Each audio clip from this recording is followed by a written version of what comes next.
고발인 그리고 피의자 줄줄이 조사를 받고 조사 예정입니다. 지금요. 지금 오늘 조사를 받으러 가신 분이 있고 지금 조사를 한참 받고 있을 수도 있겠네요. 지금 이 시간이면은.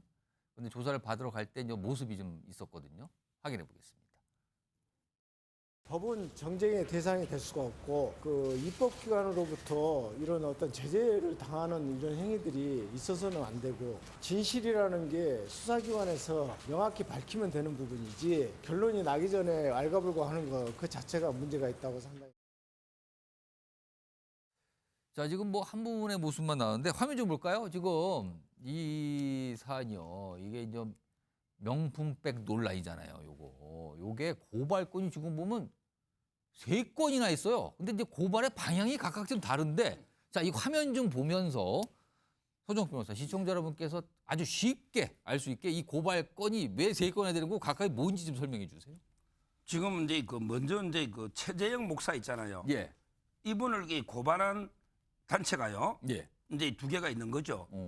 근데 혐의들이 크게 보면 이제 청탁금지법에 준 사람도 처벌되잖아요. 아. 그래서 청탁금지법으로 이제 고발한 단체도 있고. 지금 활빈단이라고 돼 있는데 예. 예. 그다음에 서민민생대책위원회는요. 예.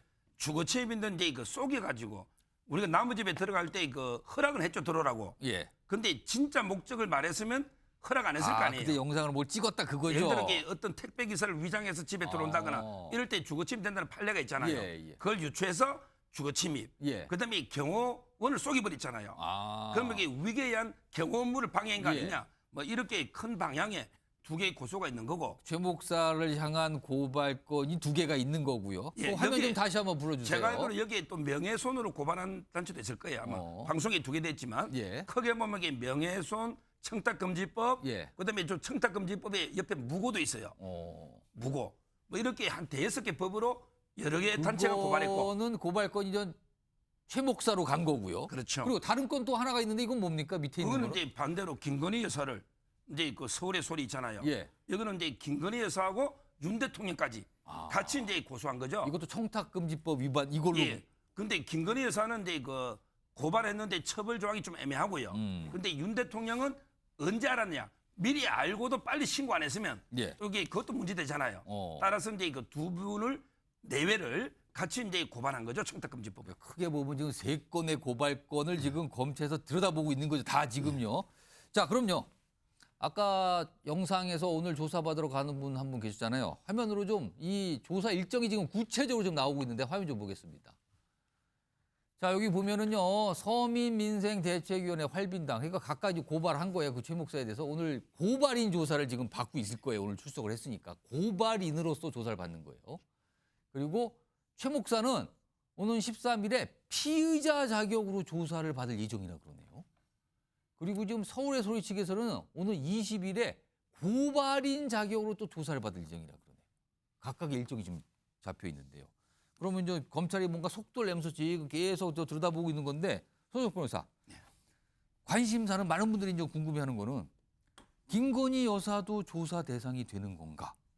조사 대상이 된다면 참고인인가? 아니면 다른 신분으로 조사 대상이 되는가? 일단 이거 어떻게 봐야 되는 겁니까? 지금 이제 검찰이요. 예. 성역 없이 이제 모든 걸 다 털겠다.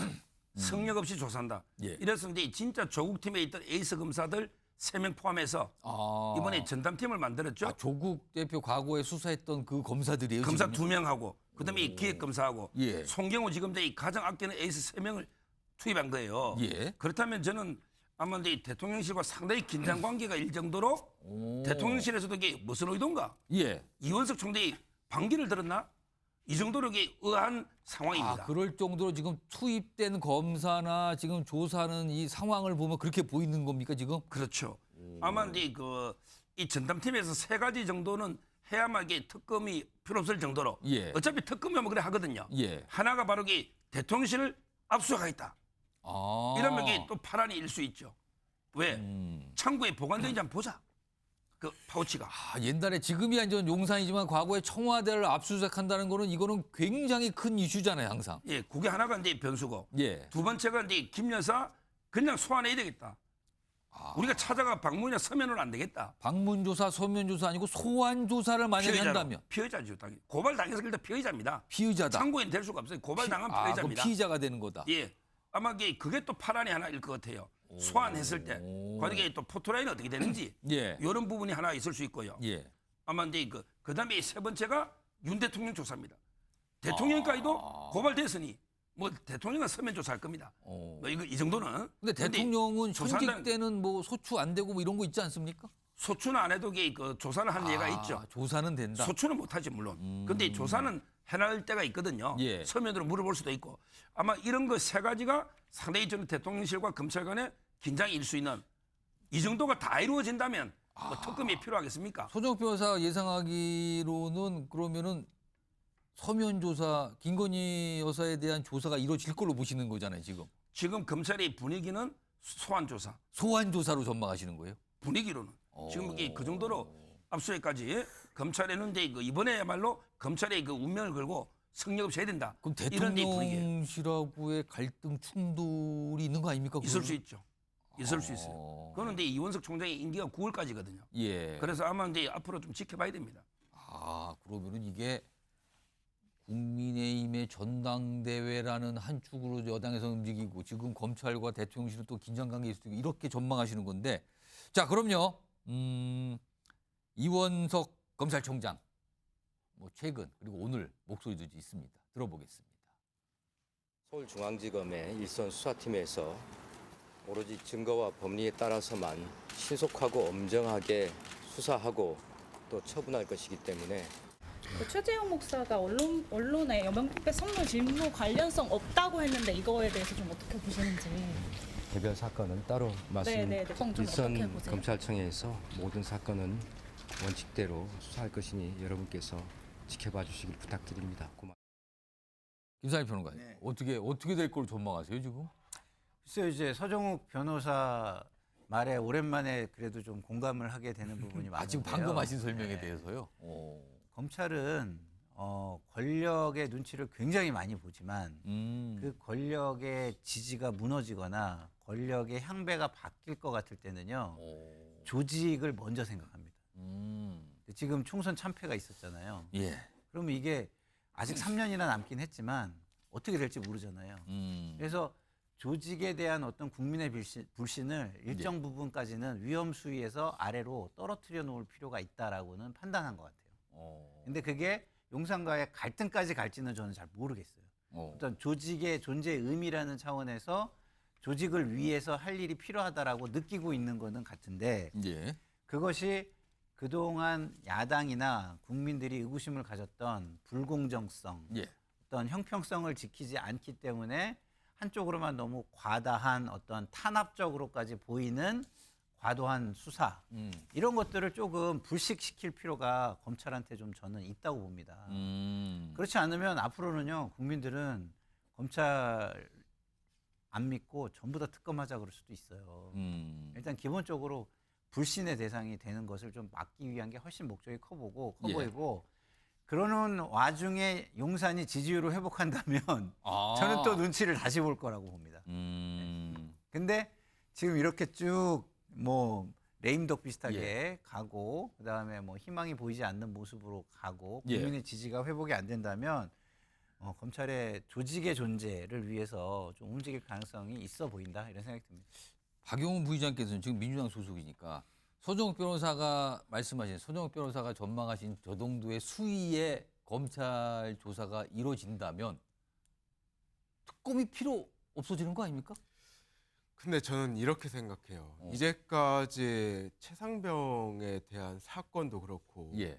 이 정부 들어서 윤석열 대통령과 그 정부의 실책에 대한 수사들이 지지부진했었거든요. 예. 근데 총선이 끝나자마자 이렇게 급물살이 타는 것처럼 보이는 게 과연 이게 정상적인 상황이냐, 일시적인 상황이 아닐까라는 의심을 하게 되고요. 얼마 전에 공수처장까지 이렇게 임명하고 인사청문회 준비하지 않습니까? 예.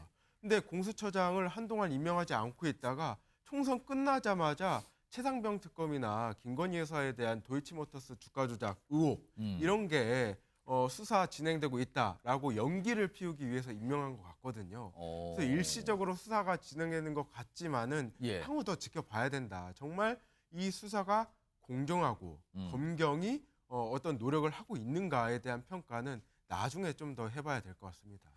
저는요 예. 오히려 총선 끝나고 나서 수사를 하는 게 좀 이상하다라고 얘기하지만 예. 총선 때 만약에 했으면 이게 더 이상할 수 있다고 저는 봐요. 어. 총선에 선거판이 있는데 예. 그 집권당의 어떤 그 핵심을 수사를 하는 거에 이게 상상할 수 있겠습니까? 그러면 오히려 그 선거가 어떻게 튈지도 모르고 국민들이 그걸 순수하게 받아들이지 않을 가능성이 크죠. 예. 그리고 또 검찰총장 입장에서는요.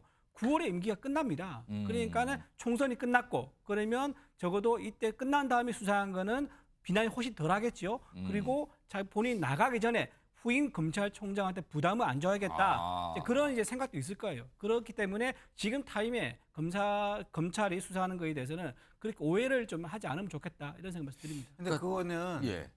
그렇지 않으려면 그동안 국민의 신뢰를 쌓았어야 돼요. 근데 불신이 너무 큰 게 신뢰가 예, 뭐 야당은 그렇다고 칩시다. 왜냐하면 야당은 뭐 그 돈봉투 관련해서 예. 총선과 상관없이 소환 통보하고 이런 거 다 했잖아요.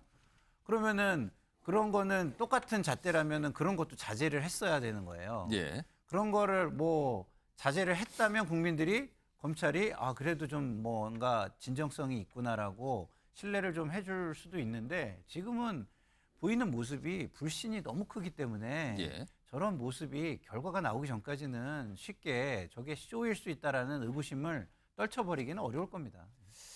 자, 검찰이 뭔가 속도를 내는 것 같긴 합니다. 그리고 구체적으로 이제 조사 날짜까지 언론 통해서 알려지고 있는 상황인 거죠. 자, 다음 주제는요.